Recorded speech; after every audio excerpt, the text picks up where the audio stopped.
बॉलीवुड में बहुत ही कम ऐसे रिश्ते हैं जो शादी के बाद लंबे टाइम तक चलते हैं, जिसमें से कई तो ऐसे हैं जितनी महंगी शादी उतनी ही महंगे तलाक। और आज हम आपको बताएंगे कि बॉलीवुड में ऐसी कितनी हीरोइंस हैं जो अपनी शादी के बाद भी करोड़ों की मालकिन हैं। शुरुआत करते हैं बॉलीवुड के सबसे फेमस डिवोर्स से, ऋतिक रोशन एंड सुजैन। दोनों कितने परफेक्ट कपल लगते थे, लेकिन कोई कितना भी परफेक्ट हो, कमियां तो कभी न कभी निकलकर सामने आ ही जाती हैं। आजकल ट्रैफिक सिग्नल वाला पहली नजर का प्यार और मंडप के लिए 7 फेरे सब झूठ साबित हो रहे हैं। इसी तरह कुछ ऋतिक और सुजैन का कपल भी था, लेकिन जब 14 साल एक साथ रहने के बाद 2013 में दोनों ने अलग होने का फैसला किया तो दुनिया भी शॉक रह गई थी, क्योंकि ये हेडलाइंस में रहने वाला कपल था तो लोगों को तो झटका लगता ही।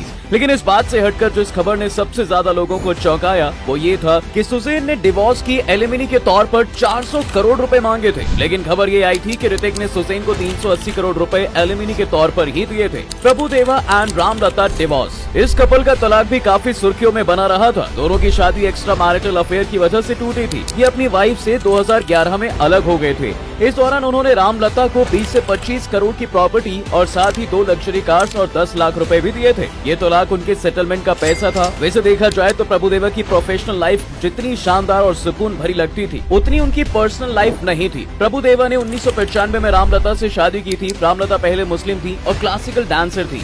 शादी के बाद रामलता ने हिंदू धर्म अपनाया था। दोनों के 3 बेटे हुए, लेकिन उनके बड़े बेटे की कैंसर के चलते 2008 में मौत हो गई थी। Saif Ali Khan and Amrita Singh divorce. अगर फेमस तलाक की बात की जाए तो उसमें से एक अमृता सिंह के डिवोर्स भी है। जब दोनों की शादी हुई थी दोनों ने लोगों को चौंका दिया था, लेकिन उसके बाद जब 12 साल की शादी को तोड़ने का फैसला लिया गया तो ये और भी ज्यादा शॉकिंग हो गया था। हालांकि अपनी शादी और तलाक को लेकर सैफ खुद भी एक इंटरव्यू में कहते हैं कि अमृता को उन्हें तलाक के बाद अपनी आधी दौलत देनी पड़ी थी, साथ ही 5 करोड़ रुपए और 18 साल तक उनके बच्चों का खर्च उठाने के लिए पैसे देने पड़े थे। यही नहीं, उन्होंने इंटरव्यू में ये भी कहा था कि वो शाहरुख खान की तरह नहीं है कि उनके पास अनलिमिटेड पैसा हो, लेकिन फिर भी वो जैसे तैसे अमृता को पैसे दे रहे हैं। रेहा पल्लाई एंड संजय दत्त डिवोर्स। रेहा पल्लाई एक ऐसे शख्स की वाइफ रह चुकी हैं जिसे बॉलीवुड का खलनायक कहा जाता है। हम बात कर रहे हैं संजय दत्त की। वहीं इनकी मैरिड लाइफ भी सुर्खियों में थी। जहां दोनों ने 1998 में शादी की थी, वहीं दोनों का डिवोर्स 2008 में ही हो गया था, जो कि उस टाइम के हिसाब से सबसे महंगा तलाक रहा था।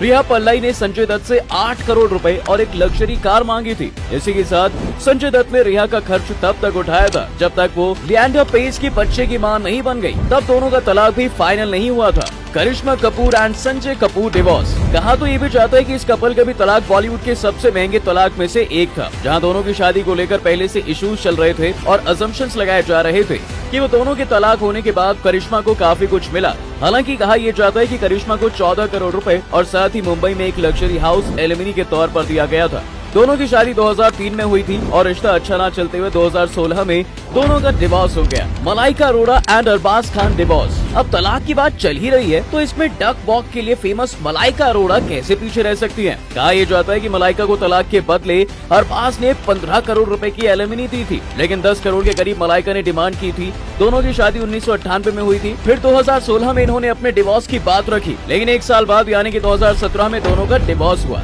जिस तरह छोटे छोटे शहरों में बड़ी बड़ी बातें होती रहती है, कुछ इसी तरह की बॉलीवुड की दुनिया में भी बड़ी बड़ी शादी के बाद महंगे महंगे तलाक होते रहते हैं। आपका इस पर क्या कहना है? हमें कमेंट करके जरूर बताएं। वीडियो को लाइक शेयर करें और फॉलो करें फैक्टिफाई।